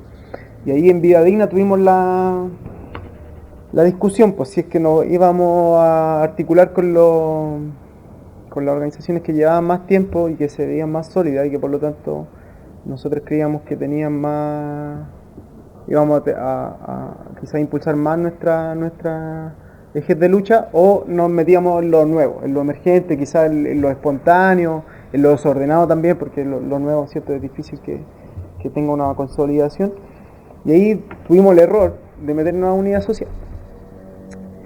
Y bueno, ya sabemos lo que terminó Unidad Social, finalmente fue como la previa, digamos, de todo el camino electoral que los compañeros y compañeras tomaron luego de eso. Y nos terminamos saliendo claramente. Pero allí yo creo que también como para subrayar, o sea, por eso quería decir esto o sacar esto a colación, que era como para subrayar un poco que la organización, además de que no estábamos preparadas, no supimos leer la coyuntura y estar ahí donde está el pueblo. Yo creo que le tenemos miedo un poco al pueblo, a esa fuerza indómita, digamos, porque a veces necesitamos mucha estructura, quizás somos muy TOC como en eso, y no supimos estar a la altura, creo yo. Ojalá que cuando llegue de nuevo poder impulsar este estallido y estar ahí en la autoorganización del pueblo, más que como en las organizaciones más burocráticas que era Unidad Social. Y después la pregunta es como la eterna pregunta de los movimientos sociales de pasar esto de lo social más concreto, la necesidad inmediata, a articular la lucha, y la verdad como que no, es difícil, como que no, cierto, creo que falta mucho para eso, y creo que con la revuelta se inicia o se inaugura quizás ese periodo para que en un tiempo más ojalá podamos llegar a eso, ¿no? A nosotros nos gustaría, como Vida Digna, por ejemplo, y el grupo de militantes que hay dentro de la organización, nos gustaría mucho participar, por ejemplo, quizá en el RPS o en la articulación que nos invitaron los compañeros de la ACE, ¿cierto? Que se estuvo ahí cuajando también en junio, julio, pero no lo hacemos porque no podemos ser tampoco autoritarios y llevar el movimiento para allá cuando no hacemos el proceso de base desde abajo hacia arriba, ¿no? Las consignas, sobre todo, que se destacaron más en el estallido, tienen que ver con eso un poco, con esa toma de decisiones, ¿cierto? Quizás criticar el centralismo de pronto y tratar de elaborar métodos de toma de decisiones que son más asamblearios, y por lo mismo nos cuesta pasar a esto más político, ¿no? Entonces como que quizás la propuesta es tratar de esto de la chispeza que igual mencioné, de ser como asertivo, de ser más astuto y juntarnos como, y quizás como ajustarnos más como dicen por ahí ese libro, al tranco del pueblo, que cuando avanza harto, bueno, hay que estar ahí, pero quizás en este periodo, no sé si de reflujo, pero cuando bajó la ola del estallido, yo creo que estamos claros, de pronto empezar a generar más formación política en nuestras asambleas, pero nos falta, o sea, nos cuesta mucho y por lo mismo también es más difícil como vincularnos con organizaciones que tienen como otro carácter, quizás como colectivos más políticos, asambleas territoriales, que claro, que no tienen este mismo nivel de conciencia como para poder desarrollar aquella iniciativa. Así que yo siento que nos falta harto, pero si ajustamos a lo mejor los lentes podemos interpretar mejor las cosas y cuando avance más el pueblo también estar preparados para eso. Quizás era un poco como decía la compañera, perdón, su nombre, Karen, de que si bien existe una primera línea, esa primera línea no sirve mucho si no hay una segunda. Quizás eso les faltó a las organizaciones, esa segunda línea, esa que reivindicara la lucha y que a la vez, al reivindicarla, intentara, ¿cierto?, focalizarla, organizarla, porque, bueno, aquí mucha gente me conoce, saben que yo fui combatiente de la primera línea, yo soy herido 2 veces, un balazo en la cabeza y un disparo en mi costilla a 12 metros de distancia de una lacrimosa. Y nosotros deseábamos organizarnos, deseábamos tener conducción y nos empezamos a organizar entre nosotros. Empezaron a existir los piños de primera línea. Pero ahí también fuimos poco inteligentes porque la ayuda nos fue infiltrando, nos puso intramarcha y no sabíamos cómo era el combatir, no veníamos de la experiencia, por ejemplo, de la dictadura, donde los aparatos de defensa del pueblo eran aparatos militares. Nosotros fuimos cabros y hombres que salimos a luchar y que aprendimos a luchar de acuerdo a lo que nos proponía la propia ayuda o los propios milicos. Así nos aprendimos a mover. Pero cometimos los errores, incluso que cometieron, por ejemplo, el MIN, que cometió el Frente, ¿cierto?, que fueron infiltrados, pero quizás pudimos haber tomado o leído la experiencia que pasó en ese periodo, ¿cierto?, de la dictadura y haber tomado ciertos recaudos. Pero nos faltó esa organización de atrás. Estábamos dispuestos a luchar, estábamos dispuestos a dar la vida por la lucha, pero no tuvimos quien nos guiara. Sí. Yo tengo una pregunta un poco para los panelistas a propósito de la intervención que hace la compañera Karen y que está relacionado con el tema de justamente del poder, esta posibilidad que se abre a partir del 18 y 19 de octubre, digamos. La lucha por el poder. Con esto no estoy diciendo que el poder está a la vuelta de la esquina, porque se abre esa posibilidad, esta discusión. Se me llama la atención, por ejemplo, la compañera plantea aquí varias apreciaciones, porque en realidad yo personalmente tendría algunas diferencias con las apreciaciones, con todo respeto y con todo el cariño del mundo, pero tiene que ver con esta disputa del poder. La compañera plantea disputa del poder institucional, que no tiene que ser dicotómica, dice, con el poder popular, que ayudaría a materializar un poco la lucha por la subsistencia, por la vida, como perspectiva. Por otro lado, los compañeros del movimiento Solidario Vida Digna, en su boletín, plantean el tema de la relación con el Estado, es decir, con la institucionalidad, gestión comunitaria de los derechos sociales, derechos sociales universales, el fin al Estado subsidiario, pero al mismo tiempo ellos están mediatizados con que sí, pues fin al Estado subsidiario, pero al mismo tiempo al Estado hay que pedirle recursos, digamos, claro. ¿Cierto? Hay una relación bien interesante con el poder institucional.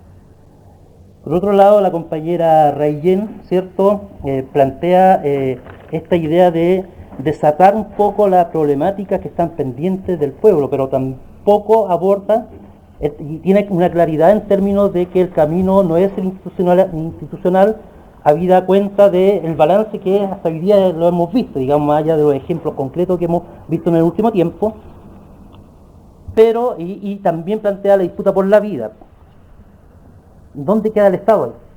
¿No? ¿Cuál va a ser nuestra relación con el Estado? Y por último, el compañero Nicolás, ¿cierto?, nos plantea esta idea de que estamos enfrentados a un Estado contrainsurgente de largo historial, digamos, de muerte, de tortura, de leyes aplicadas. Y como que también desde el punto de vista legal y desde el punto de vista sistémico nos deja como plop, porque en realidad contra esa maquinaria había o no posibilidades de vencer, de dar un paso adelante. Plantea varias tareas, pero en concreto, ¿cómo podemos hacerlo? Porque está también el tema de las Fuerzas Armadas ahí, presente. Entonces, planteo esta discusión, parece, no sé si se puede abordar de alguna forma, no sé, la compañera, cómo ella entiende esta no dicotomía entre poder popular y el poder institucional, que a mi modo de ver existe, ¿no? Existe esa dicotomía. Esa patita adentro y la patita en la calle, también existe esa dicotomía. Entonces no sé, y la dejo plantear a los compañeros para ver si se puede abordar un poco el punto. ¿Ya? Sí que se puede. No sé quién quiere empezar. Paso palabra.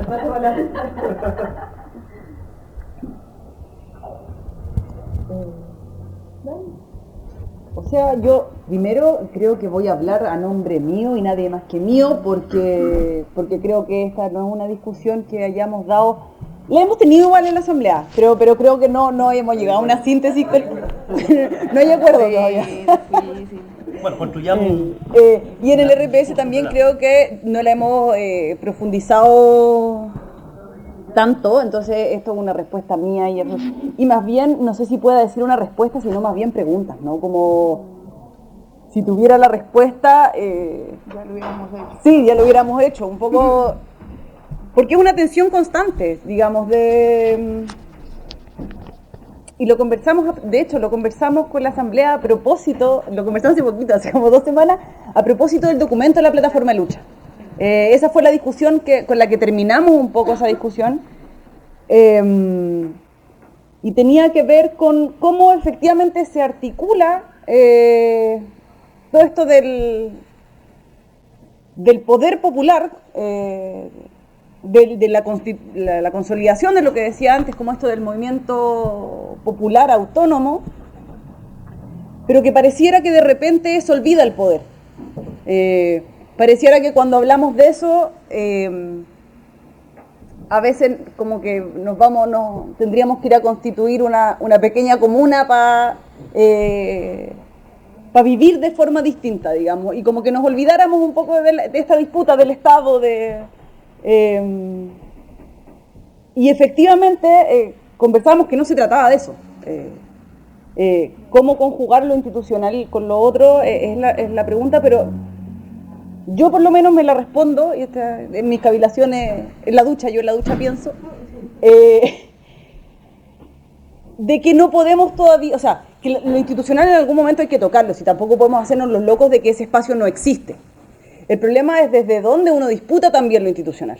Y cuál es la fuerza que uno se dispone y cuál es la capacidad de uno de poner las reglas del juego para entrar a lo institucional.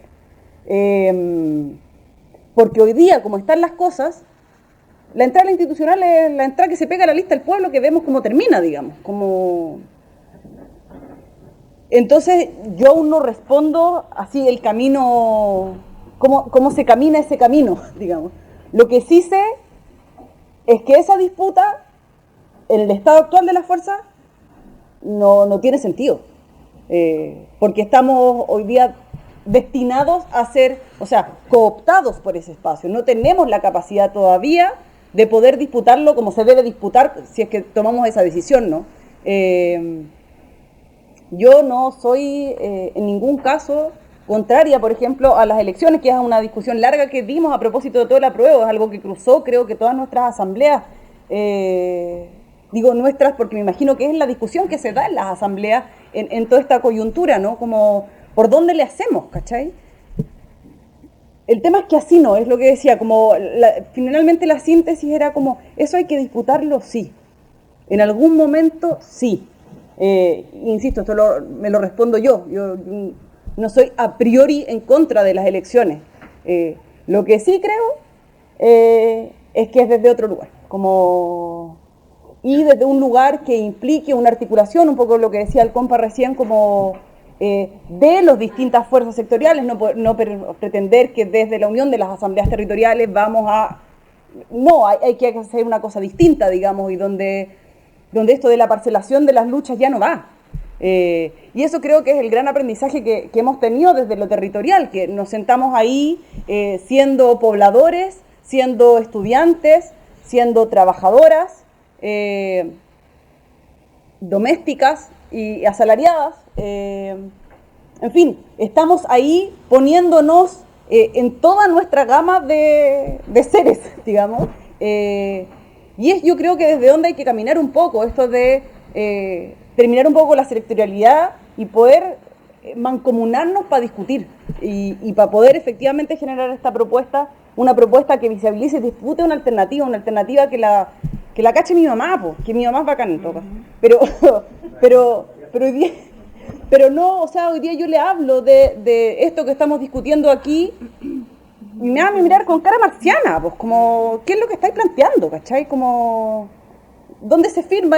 Como, entonces tenemos que en algún momento constituirnos una alternativa para ese pueblo, para lo que decía recién el compa Diego, ¿cierto? Que decía, pucha, a las vecinas podemos hablarle del subsidio, podemos hablarle del terreno, pero cuando pasamos un poquito más allá, claro, porque es un abstracto, es algo que no hemos sido capaces también de aparecer desde otro espacio, como hacer este espacio atractivo. Yo creo que lo hemos hecho súper fome. Sí, perdón, ya me voy a alargar en otros temas, pero creo que... pero que sí, pues parecemos una izquierda fome. O sea, ¿cómo hacemos de que esto sea relevar el espacio del disfrute de construir un mundo nuevo? Y ya me voy a cortar porque si no puedo seguir muy largo. Gracias, compañero. No sé. Yo siempre cito en estas instancias ante lo que vos decís a Camilo Torres, que dice que debemos insistir en lo que nos une y prescindir de lo que nos divide. No sé, a mí me pareció a modo de ejemplo y también coyuntural hermosa la marcha del lunes, en la cual se solidarizaron muchos movimientos antifa y de diferentes sectores políticos con la situación de Iquique, porque a la final estamos viendo que la avanzada fascista va, que se están organizando, que están entrenando, y no estamos subdivididos entre los estudiantes, entre las migrantes. Tenemos que entender que el enemigo es uno y necesitamos el poder para el pueblo. De esa forma concibo quizás lo que planteas como un debate en torno al poder, y como forma cito siempre también y recuerdo mucho lo que decía Mariátegui: o inventamos o erramos, o estamos en el hoyo. No podemos pensar de forma diferente, tenemos que pensar en la unión de las familias. ¿Qué pasó? Mirar en perspectiva qué pasó, qué errores cometió el Frente, qué errores cometió el MIR, para entregarle también a las nuevas generaciones una buena lectura de qué hacer también. Nosotros por aquí algunos ya estamos pasando los 30 y vamos oliendo a Formolia a la final. No, yo siento que no, como que no hemos hecho nada. Hable por usted, compañera. El Che Guevara a sus 30 años ya había triunfado, ya habían hecho grandes cosas. Claro, estamos en otra época y la posmodernidad nos ha situado también ante otros problemas, como la depresión incluso. Bueno, no entremos en eso, pero partamos de ese principio de realidad, de analizar las condiciones materiales de existencia, lo social, lo económico y lo político, hacer una correlación de fuerzas y construir, entender que necesitamos cambios profundos pero revolucionarios. No podemos seguir como con las mismas lógicas del pasado, necesitamos inventar, necesitamos crear, y yo creo que la solución la tienen las y los pobladores. A veces nos sentamos acá, nos damos 1000 debates, escribimos 1000 documentos, nos damos 1000 vueltas y uno pum, va y conversa con la señora de la esquina, la cucha de la esquina que le decimos nosotros en Colombia, y te lo plantea así como súper fácil. Estamos, por ejemplo, en la construcción de una escuelita popular en una toma, donde la mayoría son migrantes y refugiadas, y nos damos 1000 vueltas para, no sé, la consecución de fondos, la autogestión, y la señora va y dice, pero vendamos una lechona, una comida, un ejemplo pues muy simple, para no entrar en detalles. Entonces las soluciones, como decía Allende, la revolución la hacen los pueblos y tenemos que partir como desde ahí, a bajar un poco el ego y ese ethos que tenemos tan alto como activos políticos, y entendernos desde otro lugar, en realidad desde lo político, que se diferencia de la política, que la política está aquí, el poder está aquí, ¿no, parceros? El poder lo tenemos también en nuestras manos, pero también nos falta, yo creo que un poquito de pellizcarnos y construirnos como revolucionarios y revolucionarias serias. Entrenar físicamente, empezar a estar atentos a las coyunturas sin dejarnos vislumbrar por ellas también, ahorita que se viene octubre, quizás estamos todos muy emocionados, pero cuidado que así como subimos vamos a caer como coco también, porque ese no es el objetivo, no nos podemos perder en la táctica, sino que tenemos que pensarnos una estrategia y un horizonte muy muy bien fundamentado. Ay, ya. ¿No te emociona? Perdón. ¿Eso usted? Sí. Muchas gracias, compañero. Primero responder palabras. Creo que se confirma con lo que dijo Rayen, ¿sí? Sí. Este divorcio que hay de las organizaciones sociales y políticas con el pueblo, ¿no? Que, o sea, si te sentiste solo, qué lata, pero claro, era así, pues mientras las organizaciones sociales y políticas en pleno estallido estábamos discutiendo si dialogábamos o no con el gobierno, pero pasaba otras cosas en la calle y no supimos aprovechar, creo yo. Respecto a tu sugerencia, primero, así como la pregunta grande, que no la vamos a responder acá tampoco, ¿qué es el poder? Pues el poder es una cosa que se puede tomar, entonces nos tomamos el poder, o es una relación. Pasa lo mismo en la educación popular, ¿no? Si la conciencia también la podemos tomar así como hay una toma de conciencia, o esta se va construyendo de a poco. En segundo lugar, esto de disputar el poder institucional, claro, de qué manera, siempre hay que estar como aguja, al menos nosotros como Vida Digna somos un movimiento declarado de carácter libertario, y ahí no nos perdemos con ir o entrar al juego de las elecciones. Y eso fue, creo yo, el gran problema que tuvieron muchas organizaciones, tanto las que existían antes del estallido como las que se iniciaron durante, que se quebraron después del apruebo. O sea, muchas ya no existen o se disgregaron en varias organizaciones, incluso mucha gente se perdió de seguir organizándose porque eso trajo más problemas que soluciones, como lo vemos actualmente. Después, a propósito del financiamiento, como tú bien preguntabas, claro, nosotros ahí la relación que tenemos con el Estado es como quizás mala. Ahí los compañeros y compañeras de Trasol y Centro Alerta tienen más claridad, como esta relación o esta estrategia más piquetera de vínculo con el Estado. Bueno, hay muchos piqueteros, la verdad, están desde los peronistas hasta los más anarquistas.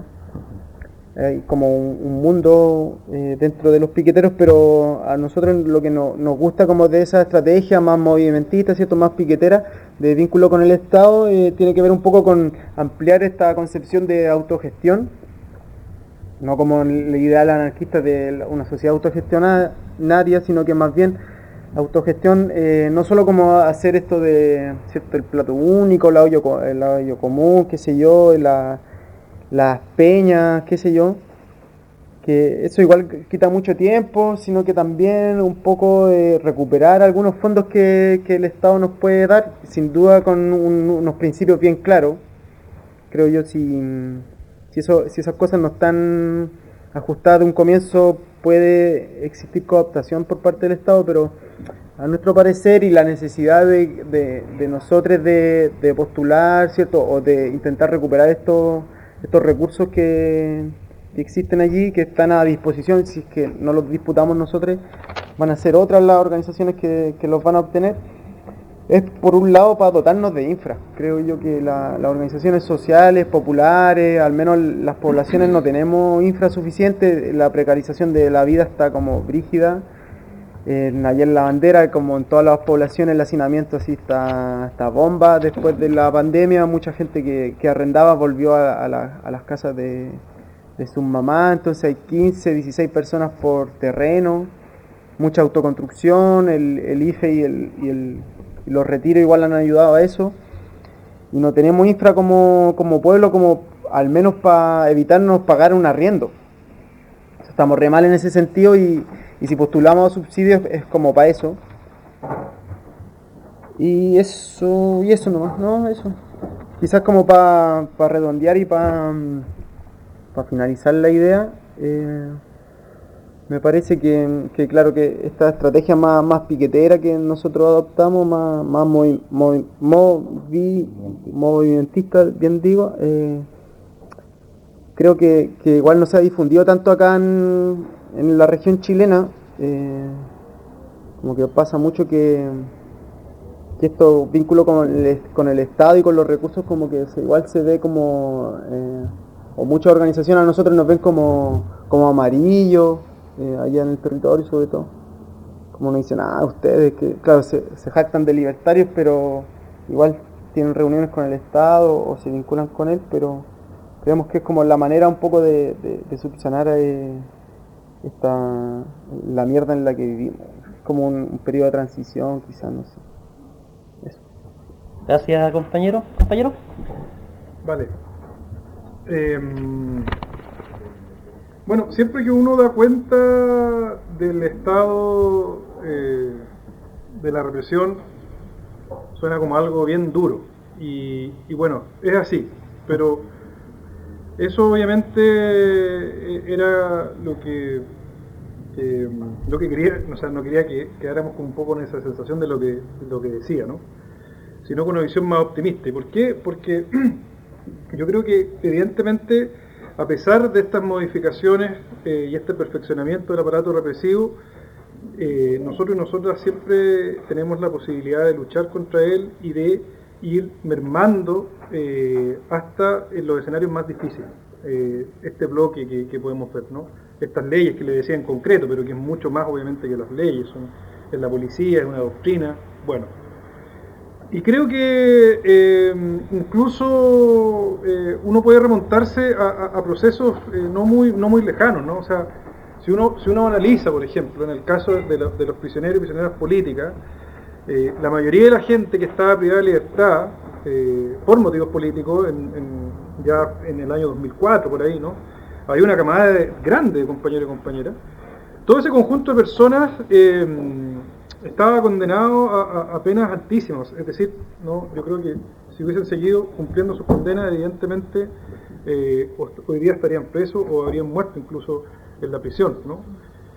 Pero fue la movilización popular de aquellos años, fue en la constante denuncia, tanto respecto de estas leyes, la toma de establecimientos de distintos índoles, de derechos humanos, fue tal grado de bulla que se armó en aquellos años que se logró una solución.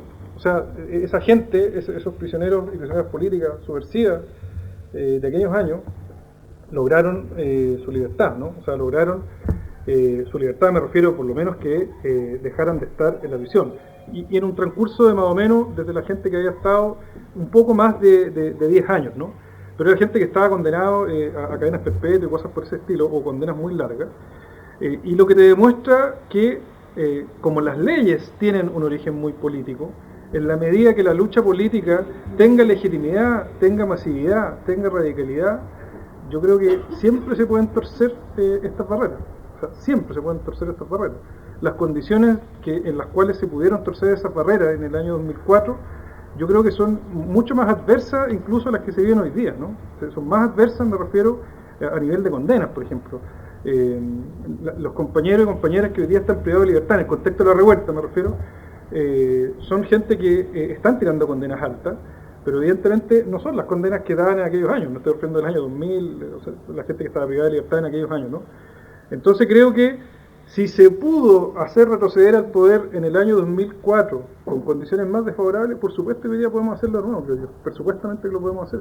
Y eso y van a ser evidentemente bienvenidas todas las acciones que se realicen en esa línea de solidaridad, las tomas de establecimientos, que en virtud de las denuncias, de estas consignas que yo humildemente propongo, ¿no? Pero creo que siempre tenemos la posibilidad de torcerle la mano al poder, a pesar de que las condiciones sean lo más duras, ¿no? Yo creo que incluso, más allá del debate si el indulto o la amnistía, yo soy más partidario de una ley de amnistía para los presos políticos de la revuelta y las presas políticas, pero más allá de eso, el hecho que se esté discutiendo no tiene que ver con la buena voluntad de los parlamentarios, para nada, para mí no es eso, tiene que ver con que el pueblo lo pujó eso, tiene que ver con que la gente en las calles todos los viernes sigue gritando por la libertad de los presos políticos. Entonces nosotros tenemos la capacidad de hacer retroceder al poder y tenemos que asumir eso con optimismo, ¿no? O sea, yo creo que jamás se estaría discutiendo eso si no fuera por el constante hostigamiento del pueblo hacia el poder. Eso a mí me queda absolutamente claro, y me queda claro también de que si seguimos luchando en esa línea se van a abrir las puertas. Creo que eso es así. Increíblemente, por ejemplo, yo decía hoy día, las condiciones de los presos políticos y las presas políticas en Santiago 1, en otros lados, en regiones, que es mucho peor, es extremadamente duro, ¿no? Pero también doy ejemplo el año 2004. En el año 2004 al final la gente podía hasta pasar las navidades con sus familiares en el último tiempo, ¿no? Y eso no se logró por la buena onda del poder, para nada, ¿no? Eso se logró con mucha lucha, se logró con huelgas de hambre, se logró con un montón de medidas.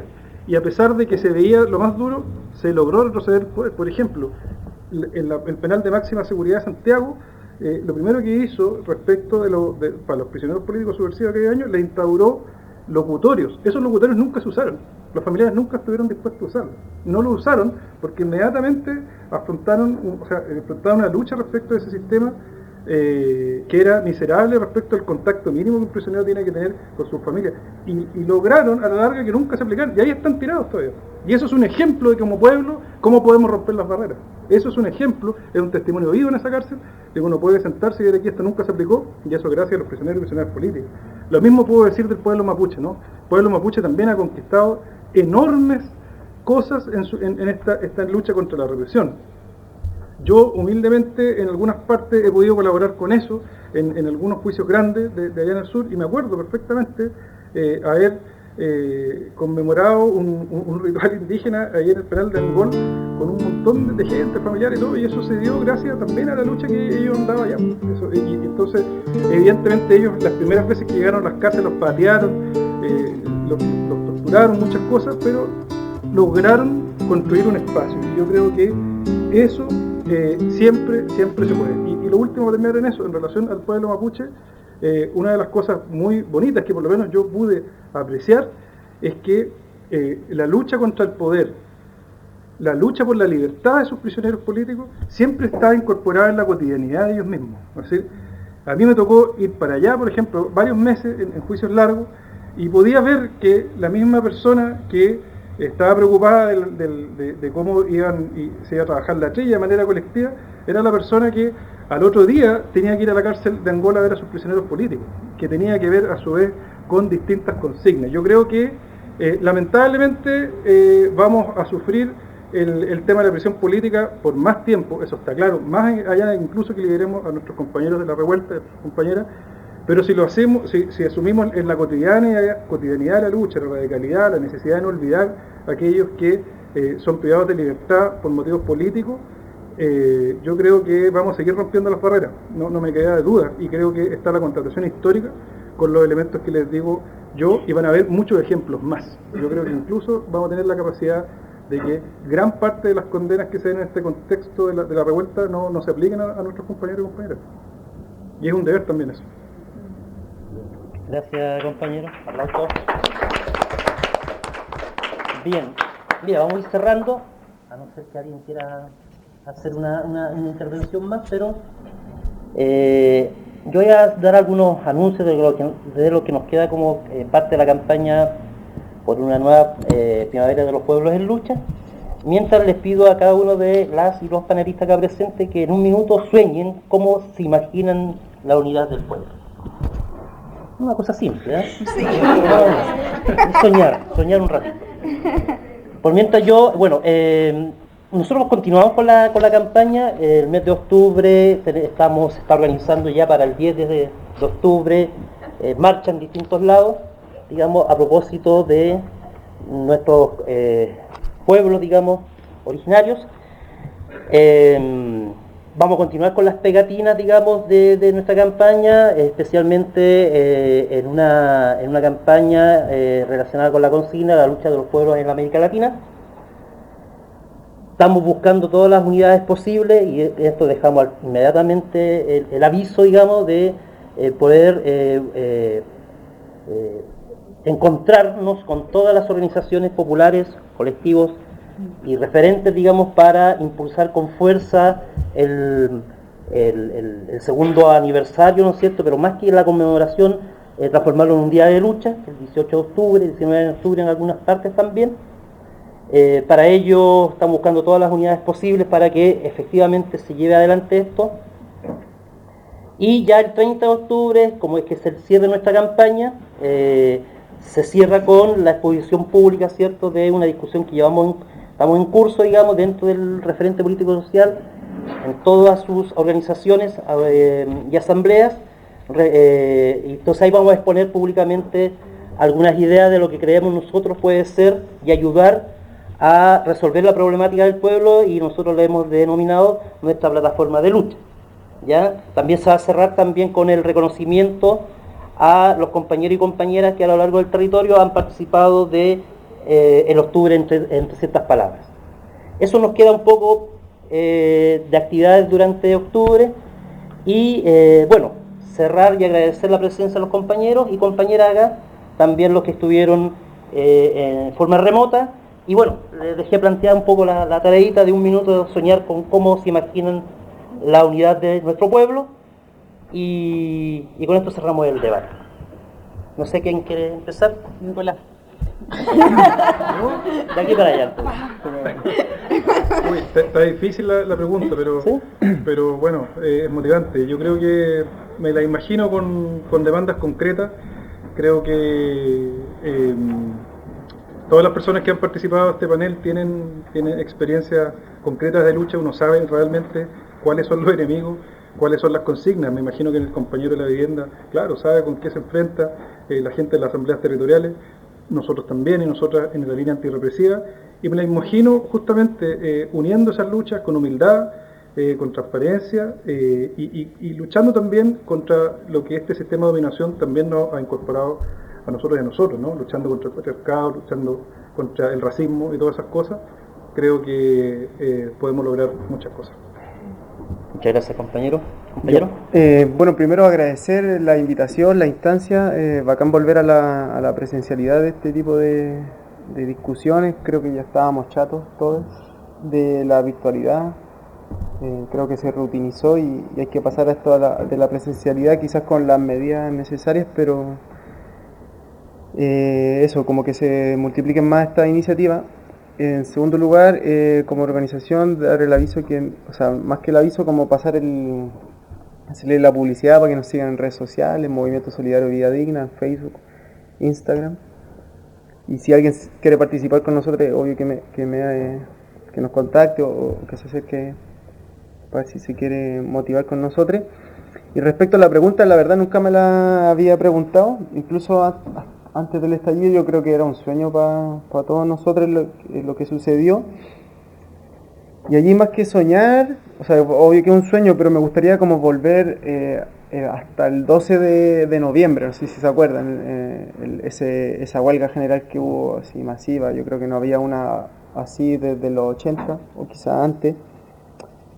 Al menos en zona sur fue como inédita porque nunca se había cortado así Santa Rosa de punta a punta, así como hasta el 40 de Santa Rosa y llegando para la granja, así, no, estuvo bomba ese día. Yo me lo imagino así como la unidad del pueblo, pero con esto que tú decías, pues como con la unidad programática, y también a propósito de lo que mencionaste tú, de que esta primera línea quizás esté acompañada con una segunda línea bien consolidada, con una propuesta programática seria, con una unidad de la acción más concreta y principalmente eliminando esto quizá o desarrollando una política de afectos también, de cuidados que igual se nos queda, o sea, se queda de lado un poco. Y la compañera, claro, citaba el Che y todo, pero no sé cuántos hijos dejó el Che por ahí. Entonces igual es como que quizás esos elementos igual hay que ponerlo en valor y preguntarse también por qué los pueblos no estamos unidos, muchas veces porque desarrollamos políticas masculinizadas para incluso buscar esta unión. Entonces quizás así, pero como, no sé, muy a la rápida, la verdad, nunca me había hecho esa pregunta. Ok, compañero, muchas gracias. Compañera. Bueno, yo creo que más que soñar, estratégico hoy sería organizarnos en torno a la temática ambiental, porque estamos en un conteo regresivo en cuanto a nuestro planeta. Y yo creo que lo que nos une transversalmente, pensando pues por ahora solamente en nuestro continente, es recuperar nuestro territorio, recuperar nuestra tierra, arrebatarle a los terratenientes, a los fundos, el daño que están haciendo con sus prácticas arrasadoras en nuestro planeta. Eso tiene que interesarle hasta al niño que va a crecer y en 5 años más la disputa va a ser por el agua. La migración va a ser por el agua, los desplazamientos van a ser por los recursos naturales, hasta, no sé, cualquier persona a cualquier sujeto, persona le debe interesar esta temática. Entonces me sueño una unidad en torno a este tema. Creo que es posible, lo veo un poquito más posible. Muchas gracias, compañera. Compañera Bahía.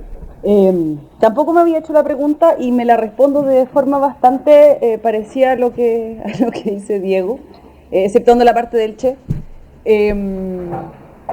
en el sentido de que yo esperaría, me gustaría, soñaría con un espacio donde estas lógicas que efectivamente son bastante patriarcales de la competencia de repente entre espacios, entre organizaciones donde hay tanto ego, que discuten cosas que al final no tienen sentido, pasáramos a ver la vida, como decía la compañera, y es con lo que terminaba, o sea, la urgencia de la unidad, y que en ese momento no cabe la sigla, en ese momento cabe ver cómo podemos hacerlo. Un espacio también donde se compartan los saberes y se valoren los saberes de todos, les compañeros que vienen avanzando por distintos lados, y que efectivamente, y esto lo iba a decir desde antes que lo dije al compañero porque me parece súper importante, que sea un espacio de cuidado y de cariño, y yo creo que suena como tierno decirlo, y no es tierno, o sea, también, pero es de vital importancia el ver cómo nos cuidamos entre todos para avanzar, generar espacios de confianza entre quienes estamos, es de radical importancia para poder avanzar. Evidentemente cuando uno habla con miles de personas, dice, bueno, ¿cómo se hace? Bueno, ¿cómo se hace? Es saber que confío en el otro, confío en mi compañera o en mi compañero que está al lado, que va a sostener y que no me va a cagar, digamos, que es un poco lo que de repente en estos espacios uno llega como cuidándose las espaldas, y eso yo creo que no es algo que debería suceder, menos con la urgencia de la necesidad de la unidad. Bueno, esos son mis sueños. Ok, gracias, compañera. Agradecemos a los presentes, agradecemos a los que nos estuvieron viendo también desde sus lugares, desde sus territorios. Agradezco a Garen, Diego, Rayen y Nicolás. Y bueno, nos estamos viendo donde sea, en la lucha, ojalá. Muchas gracias.